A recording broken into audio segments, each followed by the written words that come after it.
Olá pessoal, tudo bom com vocês? Espero sinceramente que sim, ok? Bom, você já pensou no significado da palavra revolução? Revolução é uma grande transformação, é uma mudança muito significativa, é uma ruptura, é uma mudança enorme, uma mudança muito significativa. O ser humano, durante a sua história, ele já passou por várias revoluções. Por exemplo, ainda na pré-história, a Revolução do Fogo, quando o ser humano ele aprende a manipular o fogo para facilitar a sua vida, para se aquecer no frio, por exemplo. A Revolução Agrícola, quando o ser humano ele deixa de depender exclusivamente do que a natureza oferecia, eles eram coletores, e passa a produzir o seu próprio alimento, permitindo mudanças muito significativas. A Revolução dos Metais, manipulação, por exemplo, do cobre, do estanho, que deu origem ao bronze, a manipulação do ferro. O ser humano passa a produzir ferramentas e armas de metal e aumentou com isso a sua capacidade de matar, por exemplo, e também a sua eficiência produtiva. Hoje, vamos falar de uma das principais revoluções de toda a história, uma revolução política, social. Depois dela, muita coisa vai mudar no mundo, principalmente em relação aos direitos de nós, cidadãos, de nós, seres humanos, ok? Então hoje é dia, pessoal, de Revolução Francesa. Vamos lá?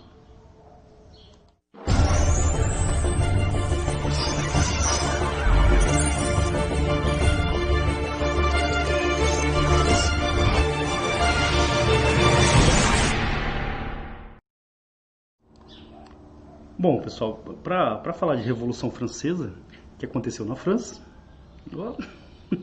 começou as piadinhas, né, professor? Essa imagem ela vai ilustrar bem. Essa imagem representa a Bastilha. A Bastilha era uma prisão de Luís XVI, rei da França, e foi a queda dessa prisão, a invasão dessa prisão pela população francesa, que é considerado o início aí da Revolução Francesa, tá? Por isso essa imagem foi escolhida. Vamos lá, pessoal. Agora, primeiro ponto de atenção pensando no vestibular. Ó, atenção ao texto que está em verdinho, as setinhas amarelas. A Revolução Francesa tem o período de 1789 até 1799. É resultado do quê? De uma crise política, óbvio, crise econômica, esse é um ponto fundamental, e também uma crise social. Afinal, a sociedade nesse período era muito desigual. A população pobre sofria demais contra uma pequena parcela da população que era privilegiada, ok? Outra coisa importante, a França ela era um país absolutista, ou seja, o rei francês Luís XVI ele era um governante absolutista. Aí eu vou deixar para vocês lá no começo dessa aula, tá? Um link que fala sobre os governos absolutistas, modelo político onde o rei ele concentra nas suas mãos todos os poderes. Agora, gente, ó, tá em vermelho para vocês terem muita atenção. A sociedade francesa. Garanto para vocês que vai cair muitas questões, né, ou vão cair muitas questões sobre esse tema aqui, tá? Como que era dividida a sociedade francesa? Aí para isso eu separei a imagem para vocês, dá uma olhada. Ó. Então tem aqui uma pirâmide social, lembrando que quem está no topo da pirâmide tem privilégios, quem está na base da pirâmide normalmente sustenta a sociedade. A sociedade francesa era dividida em 3 camadas. O primeiro estado, que era formado pelos representantes do clero, da Igreja Católica. O segundo estado, representado pela nobreza. Percebam os percentuais. Os 2 estados juntos, eles representam apenas 3% da população. Aí, ponto de atenção. O primeiro e o segundo estado, eles eram as classes privilegiadas. O que isso significa? Tanto o clero quanto a nobreza, eles não pagavam impostos. Eles eram sustentados pelo Estado. Sustentado com o dinheiro dos impostos pagos pelo terceiro estado. Então, dentro da sociedade francesa, não esqueçam essa pirâmide, hein, pessoal, muito importante. Temos 2 classes privilegiadas, o primeiro estado, o clero, e o segundo estado, a nobreza. Lembrando que a nobreza era por nascimento, então o filho do nobre, ele era nobre, era hereditário. Mais tarde, alguns burgueses que vão enriquecer vão comprar títulos de nobreza. Mesmo assim, eles eram discriminados pelos outros, ok? Bom, então tá aí as 2 primeiras camadas sociais da sociedade, o primeiro e o segundo estado, e na base da pirâmide, lá, 97% da população. É o chamado terceiro estado. Aí no terceiro estado a gente tem a burguesia, que são os comerciantes, entre eles a alta burguesia e a baixa burguesia. A alta burguesia, os comerciantes que enriqueceram muito, alguns deles inclusive banqueiros, os camponeses e os sans-culottes, que eram moradores aí urbanos, principalmente de Paris. Né, eles têm esse nome porque eles usavam roupa diferente dos nobres. Os nobres usavam aquela calça curta e os sans-culottes usavam uma calça comprida, ok? Bom, aí um detalhe muito importante. A burguesia, ela fazia parte do terceiro estado. Então, como ela fazia parte do terceiro estado, ela não tinha direito de participar das decisões políticas, ok? Só os membros do clero e da nobreza participavam da política. Os membros do terceiro estado, eles estavam excluídos da participação política. Mesmo os burgueses que enriqueceram, alguns eram banqueiros, emprestavam dinheiro para o governo, eles não poderiam participar das decisões políticas na França. Então, lembrando, muito importante, a Revolução Francesa é uma revolução burguesa. É a burguesia que vai liderar esse processo. Ah, professor, mas qual que é o objetivo dessa burguesia? O objetivo da burguesia é tomar o lugar da nobreza no poder. É isso que eles vão buscar, ok? Bom, outra coisa muito importante, que a gente não pode esquecer. A França, ela vai se envolver em alguns conflitos, ok? Lembra, a situação da população não era boa. E a França, ela vai se envolver em alguns conflitos. Por exemplo, a Guerra dos Sete Anos. A Guerra dos Sete Anos, que durou 7 anos, ela ocorreu entre Inglaterra e França por territórios aqui na América do Norte, onde hoje é os Estados Unidos. E a França perdeu essa guerra. Então a Inglaterra tomou territórios da França aqui na América, ok? Mais tarde, os colonos ingleses, Estados Unidos, as 13 colônias, eles buscaram a independência, fizeram uma guerra de independência contra a Inglaterra. Aí o que a França fez? A França entrou nessa guerra do lado dos colonos para ferrar a Inglaterra, ok? Então, os colonos conseguiram a independência, só que a participação da França nessa guerra acabou piorando ainda mais a situação econômica do país, tá? Então a gente já tem aqui alguns detalhes, ó. Então a França passava por uma crise política, econômica e social. Era um estado absolutista, onde o rei tinha poderes totais, a sociedade era estamental, não tinha mudanças, um pequeno grupo era privilegiado, não pagava impostos, enquanto um grupo muito grande sustentava a sociedade, entre eles a burguesia que tinha o poder econômico, mas não tinha direito de participar da política. Aí você pega todos esses fatores e vai temperar com as ideias iluministas. O iluminismo é um movimento filosófico que surgiu na França. E uma das bases do pensamento iluminista é a busca pela igualdade, combater os privilégios. O movimento iluminista ele era contra o poder absoluto do rei, criticava os privilégios da igreja também. Então, qual que vai ser a inspiração da Revolução Francesa? As ideias iluministas, cuja maioria dos pensadores eram franceses. É do pensamento iluminista que vem o lema, atenção, que vem o lema da Revolução Francesa. 3 palavrinhas que você não pode esquecer: liberdade, igualdade e fraternidade. Então, qual que vai ser a bandeira da burguesia nesse processo revolucionário? Liberdade, igualdade e fraternidade, inspirado nas ideias iluministas. Pessoal, esse é um slide para printar. Aqui estão as motivações da Revolução Francesa, ok? Bom, o clero, portanto, eles mantinham os privilégios.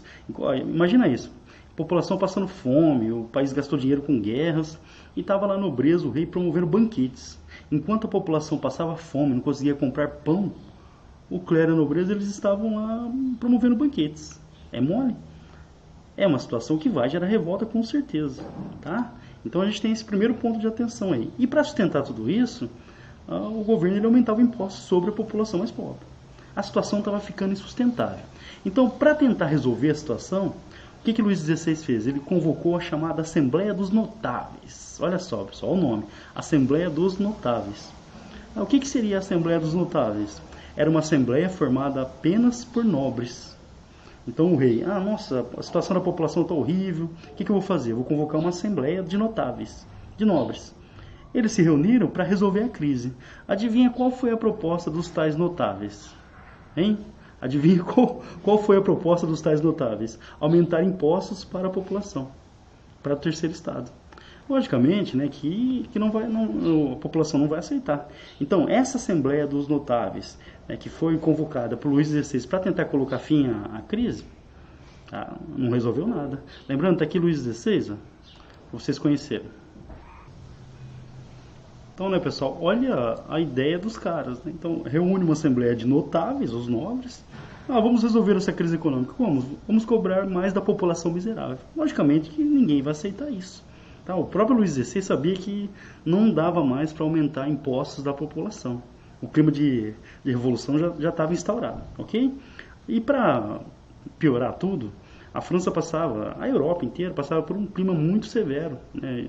Um frio um período de 20 anos, foi muito intenso. Tá? E em 1788, as colheitas na França elas foram um desastre. Ou seja, a população já em crise econômica, faltando comida, ainda as colheitas elas têm uma queda muito grande. Resultado, tensão social. Lembrando, e a nobreza e o clero insistiam em manter seus privilégios. Com base nas ideias iluministas, essa situação ela começa a ser contestada cada vez com mais força. Tá? Então a burguesia, principalmente, que vai liderar a revolução, defendia o fim dos privilégios, a liberdade de opinião, a liberdade religiosa, a liberdade econômica, o direito à propriedade privada, ou seja, todas ideias baseadas no pensamento iluminista. Em 1789, a situação na França já era de caos social. Tá? Então, para tentar resolver, atenção agora, Luís XVI ele vai convocar a principal Assembleia Francesa. Essa Assembleia é conhecida como Assembleia Estados Gerais. Tá? Ela não era convocada desde 1614, então a gente está em 1789.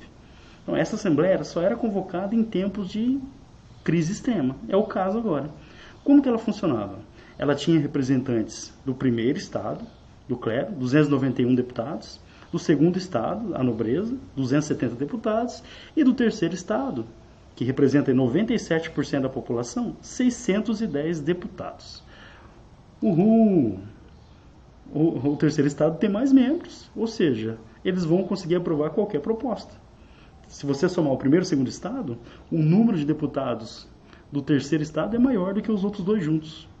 Ou seja, o terceiro estado vai conseguir direitos, vai conseguir ampliar os seus direitos, a sua liberdade, a sua participação política. Hashtag terceiro estado, vamos lá? Só que não, pessoal, atenção agora. Como que funcionava essa Assembleia?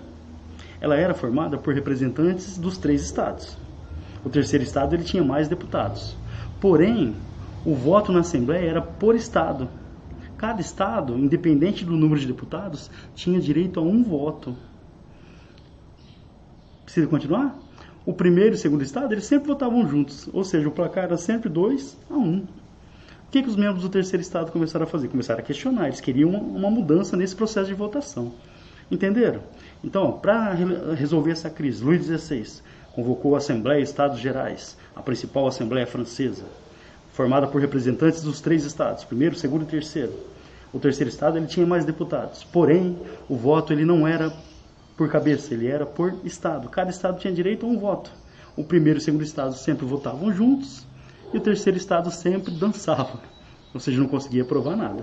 Isso vai gerar revolta, ok? Bom, aí voltando, pessoal, olha a imagem aqui da Assembleia, olha só. Essa é a imagem da Assembleia Estados Gerais, tá? A situação estava insustentável. Os membros do terceiro estado exigiam mudanças na forma de votação. Então eles começaram a exigir que Luís XVI mudasse a forma de votação. O voto seria por cabeça, ou seja, contaria cada deputado. Assim, os membros do terceiro estado teriam uma chance de vencer, ou de colocar a sua vontade em prática. Ok? Só que Luís XVI ele não aceitou mudar o esquema da votação. O voto permaneceria por estado. Aí o que os membros do terceiro estado fizeram? Revoltados, eles abandonaram a Assembleia Estados Gerais e formaram dentro do castelo uma nova Assembleia, uma Assembleia Nacional Constituinte. Então é assim, diante do impasse, os membros do terceiro estado, eles sabiam que não conseguiriam aprovar nada que fosse do seu interesse, eles abandonaram a Assembleia Estados Gerais e se autodeclararam em Assembleia Nacional Constituinte, com o objetivo de fazer uma nova Constituição para a França. Ok? Então é isso que o terceiro estado fez, abandonou a Assembleia Estados Gerais e se instalou uma Assembleia Nacional Constituinte. O Luís XVI ele vai tentar impedir, mas a população de Paris vai criar a Guarda Nacional e vai impedir qualquer ação do rei contra a Assembleia Constituinte. Aí, sem alternativas, o que o rei fez? Ele pediu para os membros do primeiro e segundo estado se unirem ao terceiro e assim começou a Assembleia Nacional Constituinte, ok? Bom, mas o clima de revolta já estava instaurado e a população, para garantir que pudesse evitar qualquer repressão à Assembleia e ao terceiro estado, eles vão invadir, pessoal, agora para tudo, a Bastilha. O que era a Bastilha? Luís XVI ele tinha uma prisão, essa prisão era chamada de Bastilha. Nessa prisão ele colocava os seus adversários políticos, então os inimigos do rei estavam na Bastilha. A Bastilha era um símbolo do poder absoluto de Luís XVI, era um dos símbolos do absolutismo na França. Então, quando a população de Paris, os sans-culottes, eles invadem a Bastilha em busca de armas, principalmente, eles invadem a Bastilha, pegam as armas, pegam a pólvora e libertam os prisioneiros. Então, esse foi um golpe muito pesado no poder absoluto de Luís XVI. Então, pessoal, de novo, guardem essa imagem, a chamada queda da Bastilha, okay? Que provavelmente vai aparecer no vestibular para vocês. O dia que a população francesa atacou um dos principais símbolos do absolutismo francês, a Bastilha. Lembrando, por que eles invadiram? Queriam armas, aproveitaram e soltaram os presos políticos. A queda da Bastilha aconteceu no dia 14 de julho de 1789. Essa é a data considerada o início da Revolução Francesa. Então, a Revolução Francesa começa com a queda da Bastilha. Mas lembrando, o motivo não é a invasão da Bastilha, não é isso? São aquelas desigualdades sociais, crise econômica, os privilégios da nobreza e do clero.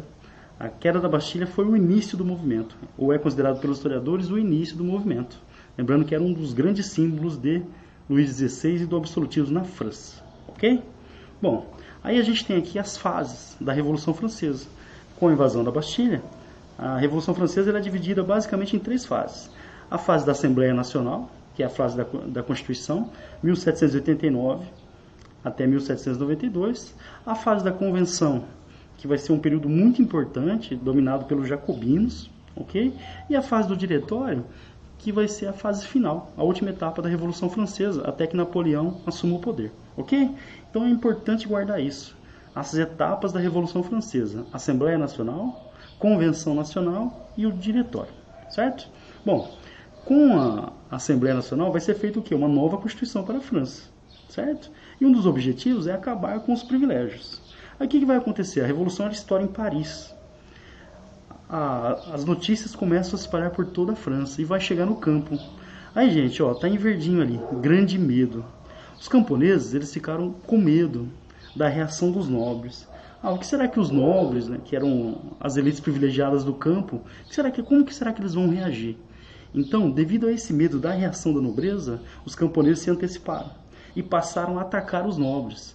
Então, esse período em que os camponeses atacaram os nobres, mataram muitas famílias de nobres, inclusive crianças, é chamado de o Grande Medo. O medo se espalhou pela França. Os camponeses, temendo a reação da nobreza, eles se anteciparam e passaram a atacar seus nobres. E também, aquele sentimento de vingança, anos e anos de exploração feudal, os camponeses passaram a atacar os nobres e mataram muitas famílias de nobres. Tá? Então esse período ficou conhecido como o Grande Medo. O medo se espalha pela França. Ok? Outra coisa muito importante. Dentro da Assembleia Nacional Constituinte vai ser promulgado, vai ser configurado, vai ser feito, escrito, um dos documentos mais importantes da história da humanidade, que é a Declaração dos Direitos do Homem e do Cidadão. Tá? Não confundir com a Declaração Universal dos Direitos Humanos, que foi escrita pela ONU depois da Segunda Guerra Mundial. Esse documento é da Revolução Francesa.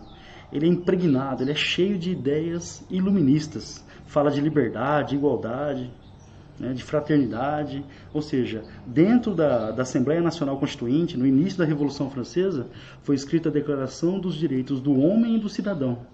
Um documento inspirado nas ideias iluministas que fala de igualdade entre todos os homens. Lembrando, pessoal, esse documento ele não previa igualdade para as mulheres. As mulheres continuam sendo cidadãos de segunda classe, tá?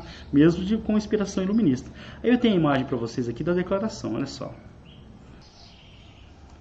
Então, pessoal, só lembrando, a Declaração dos Direitos do Homem e do Cidadão, documento da Revolução Francesa, foi escrito nessa fase aí constitucional, inspirado nas ideias iluministas, certo?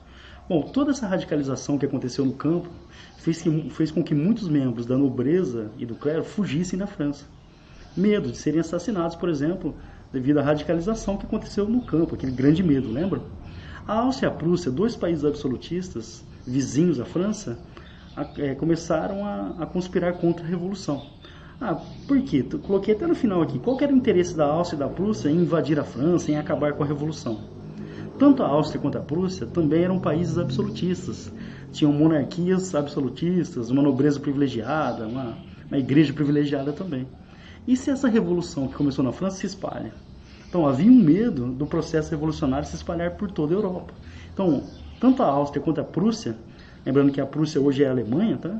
Tanto a Áustria como a Prússia começaram a se organizar para impedir o avanço da Revolução. E Luís XVI, ele vai tentar também, ele vai tentar fugir da França para tentar organizar essa contra-revolução, tá? Então, de novo aqui Luís XVI. Então esse era o rei da França na época da Revolução Francesa, ele tenta fugir. Tá? Só que ele colocou roupas, alguns dizem que ele foi vestido de mulher, outros de camponês. O fato é que ele tentou sair da França. Tá?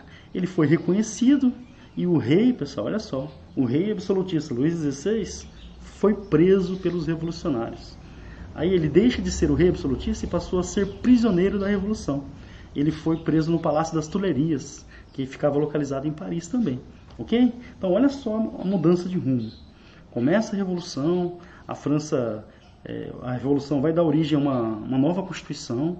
Muitos membros da nobreza e do clero fogem do país para tentar organizar uma contra-revolução, com o apoio da Áustria e da Prússia, que eram dois países absolutistas. O próprio Luís XVI ele tenta fugir da França, mas foi reconhecido e de rei absolutista passou a ser prisioneiro da Revolução.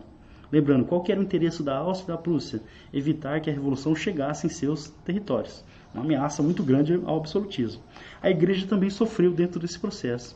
Foi criada a Constituição Civil do Clero, onde a Igreja passou a ser submissa ao Estado francês. Okay? Os bens da Igreja foram confiscados, né, com verbas e recursos para o processo revolucionário. Outra coisa, os membros da Igreja eles eram uma espécie de funcionários do Estado. As ordens do Papa só teriam validade na França se a Assembleia autorizasse. Então, as ordens do Papa só teriam validade na França de acordo se o governo francês estivesse de acordo. Okay? Os membros da igreja passaram a receber salário do Estado. Então, umas mudanças muito significativas. Outra coisa, os padres foram obrigados a jurar fidelidade ao governo francês, senão seriam expulsos do país.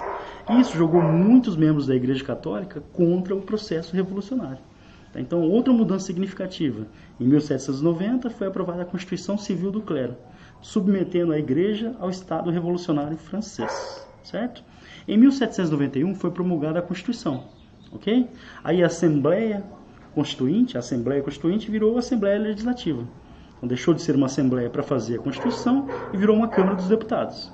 Aí atenção agora, quais foram as mudanças que a Constituição de 1791 acabaram impondo à França? Primeira coisa, a França deixa de ser uma monarquia absolutista e vira uma monarquia constitucional. Isso é muito importante. O rei ele tinha poderes totais, ele estava acima da lei. Com a Revolução Francesa, Luís XVI, agora ele está submisso à Constituição. Isso é uma monarquia constitucional. Outra coisa muito importante, foi implantado o sistema tripartite, executivo, legislativo e judiciário.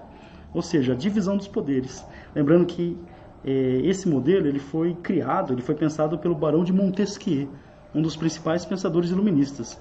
Ele dizia que a pessoa que tem o poder vai abusar dele. Então a única forma de evitar isso é dividindo. Então ele criou o sistema tripartite, executivo, legislativo e judiciário, cada um com uma função específica. Ok? Outra coisa muito importante, atenção agora, foi implantado o voto censitário. Peraí, o que é voto censitário? Para você participar da política, você tem que ter uma certa renda. Ok? Então, mas espera aí, o iluminismo ele não prega a igualdade? Sim, mas a burguesia ela tinha medo a burguesia que liderou esse processo, principalmente a alta burguesia, da participação do povão na política. Então eles vão impor na Constituição um critério censitário, ou seja, só participa das decisões políticas quem tem uma determinada renda. Isso não bate muito com as ideias iluministas, concorda ou não? Olha aqui, pessoal, separei a imagem do Montesquieu, lembrando, ele que vai criar o chamado sistema tripartite. Então, esse é o Barão de Montesquieu, um dos pensadores iluministas. Bom, com a consolidação da Constituição, temos aqui a composição dos chamados grupos políticos da Revolução Francesa. Então, esse é um ponto de extrema atenção. O primeiro dos grupos são os girondinos. Eles representam os interesses da alta burguesia, da burguesia rica, a mais poderosa. Os jacobinos representam a pequena burguesia. Tá? Aí perceba que eu coloquei direita e esquerda. Os girondinos, na Assembleia, eles sentavam à direita. Lembrando, eles defendiam o interesse da elite, da alta burguesia. Os jacobinos, eles sentavam à esquerda. Eles eram os mais radicais, defendiam mudanças mais significativas, inclusive para a população mais pobre. Então, esses dois grupos aqui, girondinos e jacobinos, formam os principais grupos políticos dentro da Revolução Francesa.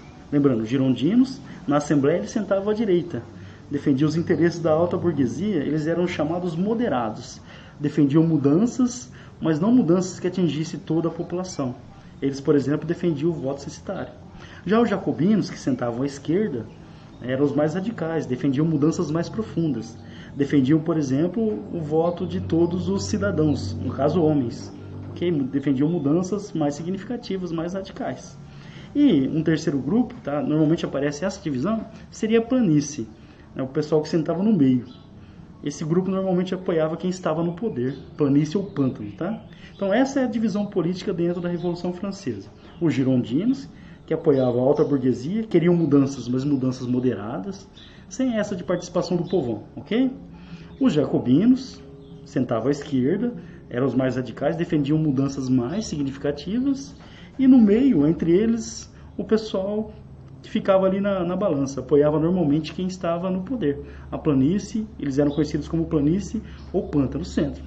Aí um detalhe importante, quando a gente vê essas discussões políticas hoje em dia, eu sou de esquerda, eu sou de direita, é daí que vem essa divisão, tá? Então, por exemplo, os girondinos, que representavam as elites, sentavam-se à direita. Os jacobinos, que representavam os interesses do povão, pelo menos em parte, sentavam-se à esquerda.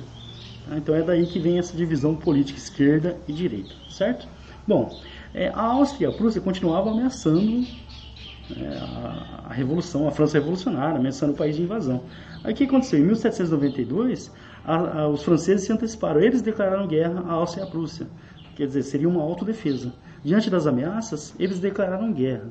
E quem vai organizar essa guerra é a Guarda Nacional, né, que foi a guarda criada lá no começo da Revolução Francesa. Dentro da guerra, né, toda essa ameaça externa, ameaça interna, havia grupos também que eram contrários à Revolução, houve uma radicalização do movimento. E os jacobinos, eles começam a ganhar poder, principalmente porque eles passam a ter apoio dos sans-culottes, que era a população urbana de Paris. Nesse contexto, o que eles fizeram? Em 1792, eles invadiram o castelo e prenderam Luís XVI. Luís XVI foi preso.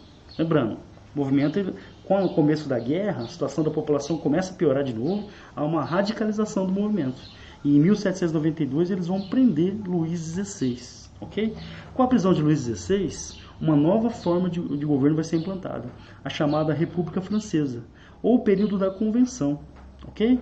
A Assembleia Legislativa, aquela que fez a Constituição, ela vai ser extinta e vai ser eleita uma nova Assembleia. Essa Assembleia é conhecida como Convenção Nacional. Então houve a substituição da Assembleia Legislativa pela Convenção. Okay? Essa Convenção ela vai fazer uma nova Constituição para a França. Por exemplo, vai ser implantado o voto universal masculino, retirando aquele critério censitário. Aí começa o grande debate. Com a implantação da República, a França não tem mais rei. A monarquia é extinta e a França passa a ser uma república. Começa o debate. O que fazer com Luís XVI? Os jacobinos, os mais radicais, defendiam que a única solução era a execução do rei. Os girondinos, representantes da alta burguesia, da direita, eles defendiam o quê? Que o rei fosse exilado, que ele fosse mandado para outro país. Eles já tinham até conseguido, né, um local para mandar Luís XVI. Mas quem venceu o debate foram os jacobinos. Então, eles decidiram que a única forma de libertar a França daquele passado escuro, daquele antigo regime atrasado, era executando Luís XVI. Então, atenção agora. Em janeiro de 1793, a população, né, de um ex-estado absolutista francês, prendeu o rei, que primeiro tentou fugir. Ele ficou prisioneiro dentro do castelo. Ele foi aprisionado novamente, a monarquia foi extinta e foi criada a Convenção Nacional. Mais tarde, os jacobinos vão dominar essa convenção e a decisão foi pela execução do rei, a execução de Luís XVI. Ele vai ser executado em praça pública, pessoal. Então, um membro de uma família real europeia morto pela sua população, teve a cabeça cortada em praça pública. Olha a imagem que representa isso. Bom, então tivemos a decapitação de Luís XVI. Mais tarde, a sua esposa Maria Antonieta também vai ser decapitada. Okay? Então foi a radicalização do movimento, que vai se tornar mais radical ainda depois. Algumas mudanças impostas pela Constituição da Convenção Nacional. Voto universal para todos os maiores de idade. Lembrando, homens, hein, pessoal? As mulheres, elas foram consideradas cidadãos passivos. O que significa isso? Não tinham direito de participação na política. A lei do máximo, atenção agora. Então, definiu um preço máximo para alimentos e também definiu o valor dos salários. Então, uma tentativa de controlar o preço de alimentos e o valor dos salários. Uma tentativa de reforma agrária, distribuir terras para a população que não tem, ok? Substituição, atenção. A Revolução Francesa, ela queria romper de vez com o passado. Então, eles queriam romper com o passado. Até o calendário vai ser alterado. Porque o calendário que a França seguia era o calendário cristão. Como a igreja ela participava, ela apoiou a monarquia absolutista, então a situação da população, a miséria, a fome, também era resultado das decisões da igreja. Então, até o calendário eles mudaram, substituíram o calendário cristão por um novo calendário. Eu tenho a imagem aqui para vocês, ó. Olha só o calendário. Ele é baseado aqui nas estações do ano. Tá? Então, o que? Vindimiário, que é o mês da colheita da uva, brumário, mês dos nevoeiros, frimário, mês das geadas, nivoso, pluvioso, ventoso, germinal, floreal, prairial, mecedor, termidor e frutidor. Tá, pessoal? Ó, atenção, é brumário, né, que seria equivalente aí a outubro e novembro para a gente. Então, para romper de vez mesmo com o passado, até o calendário foi alterado. É um calendário baseado aí nas estações do ano, ligado aí às colheitas, à agricultura, ok?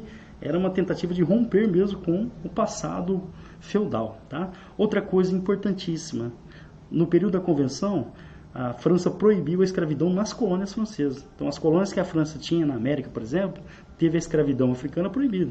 Isso vai incentivar algumas revoltas mais tarde. Outra coisa aí, baseada nas ideias iluministas, é a criação de escolas públicas para a população. Tá? Então, essas foram as grandes alterações provocadas pela nova Constituição, a Constituição da Convenção Nacional. Lembrando, as mulheres estavam excluídas do direito a voto, aí foi criado até um novo calendário da Revolução Francesa, certo? Bom, no período da Convenção surge o hino da França. Tá, pessoal? Tem a letra aqui para vocês. Ó. Percebo que a letra ela representa muito mesmo do sentimento na época. Olha só. Avante, filhos da pátria, o dia de glória chegou. Contra nós, da tirania, o estandarte ensanguentado se ergueu. Repetindo, o estandarte ensanguentado se ergueu. Ouves dos campos rugirem esses ferozes soldados. Vêm eles até nossos braços, degolar nossos filhos, nossas mulheres. Olha a violência que aparece na letra. As armas, cidadãos, convocando, as armas, cidadãos, formar vossos batalhões. Marchemos, marchemos.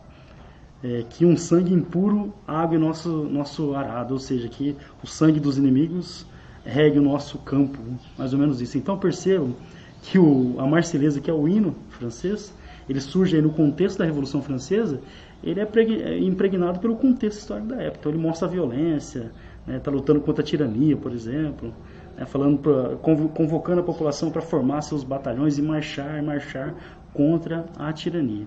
Ok? Bom, a execução de Luís XVI, é óbvio, ela assustou os outros países da Europa. Então, era só a Áustria e a Prússia que estavam tentando acabar com a Revolução. Com a execução de Luís XVI, outros países passam a fazer parte dessa coligação. Okay? Os girondinos, eles perderam o apoio, tá? Perderam o apoio da população, um pouco que tinha, e os jacobinos, eles vão ganhar o quê? Maior importância nesse período. Então, diante da radicalização, das ameaças externas, ameaças internas, os jacobinos, eles assumem o poder no período da Convenção. E um líder, vários líderes jacobinos, mas esse é o mais importante, Maximilien Robespierre. Ele vai ser o principal líder dos jacobinos. Tinha o Danton, o Marat era um jornalista, que ele publicava lá notícias que acabavam radicalizando ainda mais a população. Citava nome de inimigos nos jornais. Mas o principal líder desse período é Maximilien Robespierre. É ele que vai implantar o que ficou conhecido na história como o período do terror da Revolução Francesa. Lembrando, a gente teve o grande medo, pensando no vestibular, a gente teve o grande medo, que é quando os camponeses, temendo a reação dos nobres, passaram a atacar os nobres no campo, lá no início da Revolução. Nessa fase, os jacobinos, diante das ameaças externas, da situação revolucionária da França, os jacobinos assumiram o poder com o apoio da população, dos sans-culottes principalmente. E o principal líder jacobino, Maximilien Robespierre, ele vai radicalizar de vez o movimento, num período que ficou conhecido como o período do terror, porque os adversários serão perseguidos com extrema violência. Foi criado também o Comitê de Salvação Pública, que vai ser o órgão administrativo. A França, ela passa a ser administrada por esse órgão aqui. Tá, pessoal? Então tá aqui o Robespierre. Esse é o nosso personagem, é o responsável pelo chamado período do terror dentro da Revolução Francesa, ok? O mais radical dos líderes jacobinos. Bom, o que foi criado nesse período? Ó, a lei dos suspeitos, então para perseguir os inimigos da Revolução. Aí, normalmente os inimigos eles eram presos, julgados e guilhotinados. A guilhotina vai trabalhar muito nesse período. Estima-se que 17 mil pessoas morreram nesse período, foram executadas. Tá? Só que as medidas dos jacobinos, elas economicamente não surtiram efeito. A população continuava miserável. E as guerras, elas pioravam ainda mais a situação da população. Então, diante da repressão extremamente violenta, os jacobinos e o Robespierre eles foram perdendo o apoio dos sans-culottes, da população. Okay? Isso levou ao seu enfraquecimento, permitindo uma reação dos girondinos. Essa reação está em verdinho ali, ela é conhecida como reação termidoriana, ou seja, baseado lá no calendário da Revolução Francesa. Os girondinos, eles derrubam a convenção, derrubam os jacobinos e assumem o poder.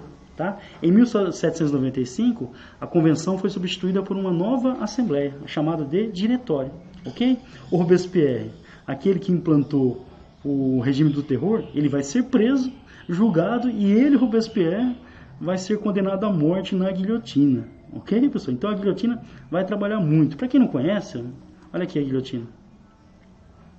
Quem criou a guilhotina foi esse médico aqui, ó, Joseph Guillotin. Então o nome vem em homenagem a ele.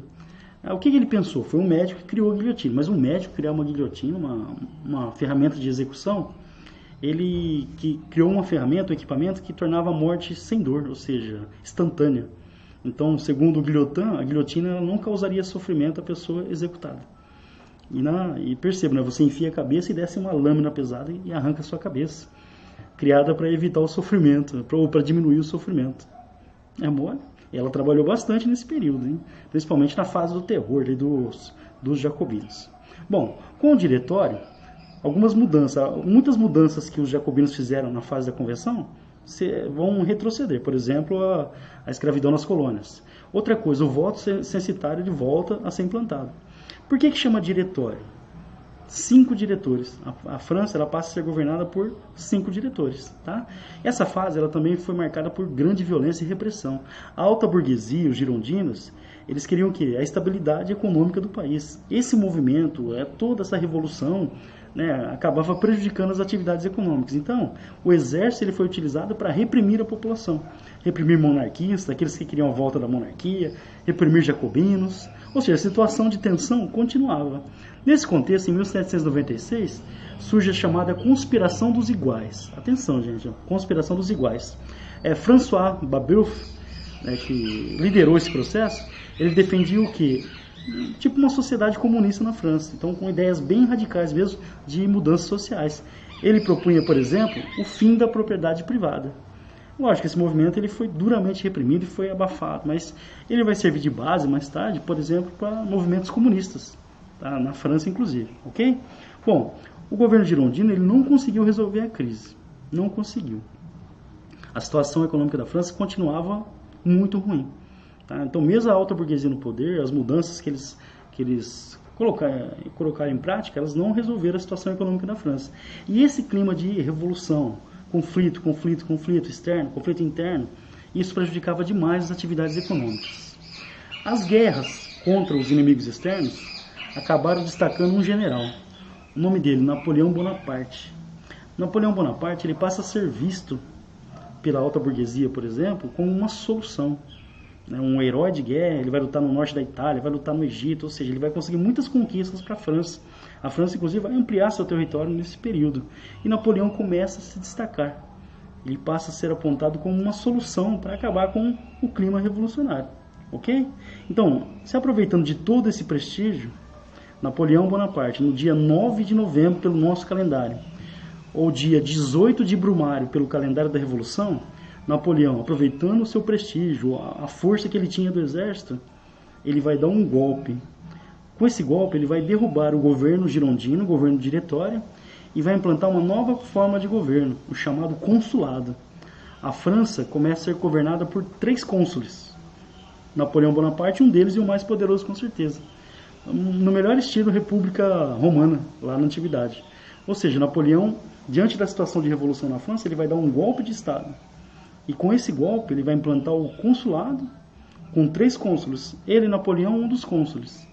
A gente considera, os historiadores consideram que o golpe de 18 de Brumário, ele coloca fim à Revolução Francesa, dando início a um novo período, ao período napoleônico da história.